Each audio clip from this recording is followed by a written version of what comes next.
If you want to make music, don't forget to do this one thing that's so easy to forget. I'm talking to myself as much as I'm talking to you. It's so easy to let this slip by and do nothing about it. It's often hidden in plain sight, right under your nose, and you might even see it or smell it, but you don't do anything about it. I'm talking about something so simple. It's stupid how simple it is. Disclaimer alert, I'm not actually saying you're stupid. Now, the one thing I'm talking about is to play music.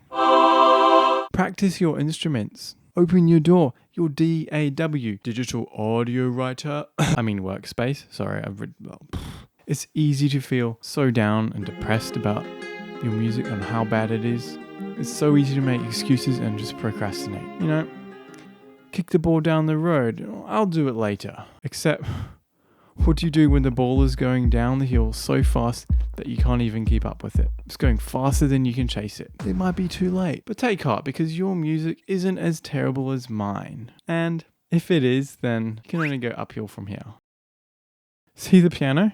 See it? Well, technically this is less than half a piano. So a full-size piano has 88 keys. At least half play it then. Half play the piano. Take your hand and physically hold it down. And if you don't want to subscribe to this channel, then at least half subscribe and half like this. I'm sorry for being dramatic, but I don't want to leave you static. Sorry about that one. This is something so easy to miss that in a flicker of a moment, you can miss it. Just like this.